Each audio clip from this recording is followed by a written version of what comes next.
Hey everyone, it's Anthony Venuto here with InTouch Mortgage Solutions. It's Friday, Finance Fridays, and thank you again for tuning in for another episode. On this episode, we're going to talk about 1% increases and qualifications. What does it mean for you and your mortgage? Not just higher payments, but tougher qualifications. Stay tuned. We're going to get into that next.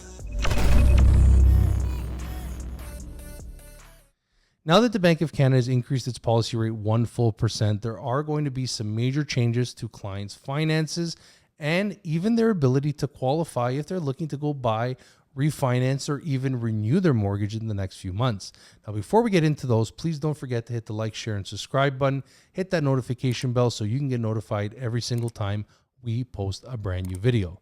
Now, last week, I spoke to a client which we had pre-approved back in March, and we had given them a great rate secured at 4.09% for 120 days. Now, obviously, that client had not been able to close on their mortgage because they were unable to sell their home. And in order for them to close on their home, they did require that firm sale. In order to get that, they need a bridge loan, firm purchase, firm sale. Now, luckily, the clients were able to get an extension for about 3 weeks in order for them to basically arrange other financial options, which we had talked to them about even at the beginning, about private equity, lending, and other options. Obviously, co-signers coming up with more down payment, repositioning that other property, but the clients did not want to do that. Now, against my advice, as well as the realtor's advice to sell their home first, the clients went out there and purchased. So obviously that put them into a situation where now they are basically within a couple of days of their existing rate approval of 4.90% expiring. When I reached out to the clients prior to July 13th, because of the fact that we knew that the Bank of Canada policy rate was going to go up at least 75, obviously it shocked everybody with a 1% increase.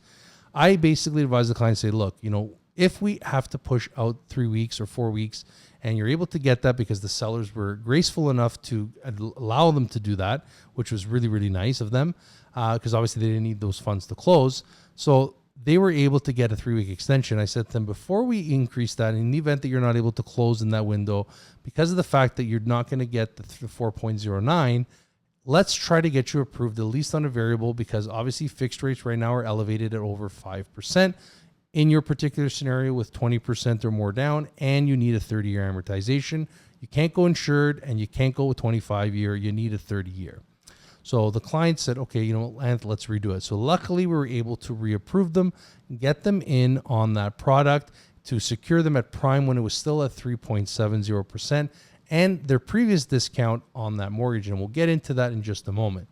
But as you can see, this particular client was actually lucky enough that we were able to do that with them. And that's why we always say who you work with does matter, and understanding your exit strategies and your options is always going to be important, because if that client would have waited till after July 13th and the banks had changed their prime rate, that client would have not qualified for that mortgage. And we'll get into that right now. So what I want to just draw your attention. So obviously this product here for this client, we've used very similar scenarios for this particular client. Max purchase price with 20% down.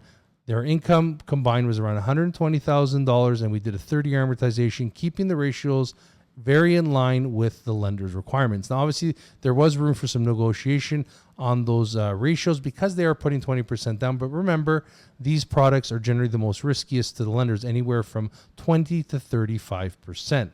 So obviously, we were able to get the client in at 3.70% minus 55, which means they still qualified at 5.25%. And we were able to get them at least the $820,000 mortgage at this payment as of today. Obviously, as of July 13th, that payment will definitely be changing because of the fact that prime and the rate would have gone up on their mortgage. But the major important part for this client was that we got them approved at 5.25%, because as you'll see here, if we would have basically gone and got this client approved at the prime rate as of today at 4.0%, and we would have waited, they would have lost 10 basis points on their actual mortgage. They would have had to qualify at 6.25% here. Now, obviously, that means they would have only qualified for $740,000, as opposed to if they would have gone fixed, they would have only qualified for $650,000. They would need to qualify for the full amount of $820,000, because otherwise they had no more money to put down. And that's a huge jump. That's literally $80,000 that the clients did not have, especially because they would have had to put together money for closing costs, land transfer tax, and so on and so forth. And what I've also done here is, just for curiosity, just to draw a parallel here, you will see that we've even done it for an insured mortgage. Let's say the same parameters with only 10% down. Let's say the clients were not able to put down the 20%.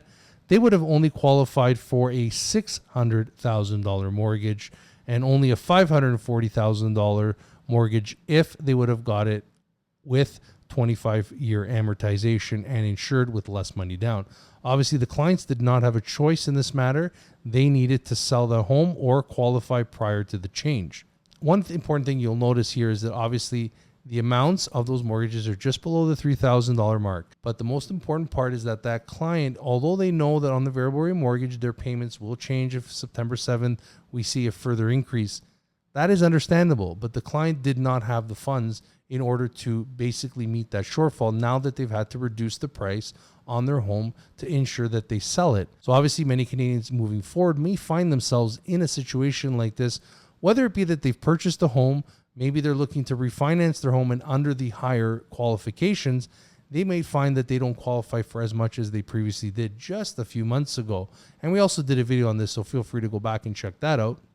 But basically, we did look at all those options, and luckily we were able to provide that client with the solution to pre-approve them for the amount before the rates went up, in order for that bank to honor that 525 qualification for the next 120 days. Who you work with does matter, and obviously, understanding their situation, we were able to help that client make sure that they can get through the door. Now it's up to the client to make sure that they sell that home and keep themselves at least at an $820,000 mortgage, to make sure that they sell and at least have that 20% to put down on that next house. Clients did have more than 20% to put down originally, but as the prices had dropped, so did the client's ability to come up with that down payment. So if you find yourself in this situation, or know someone who might be in a similar situation, or you're looking to go out there and purchase a home or even refinance your existing mortgage, understand that these rates obviously will have an impact on future borrowing power. We'll leave the video here. We hope everyone has a great Friday.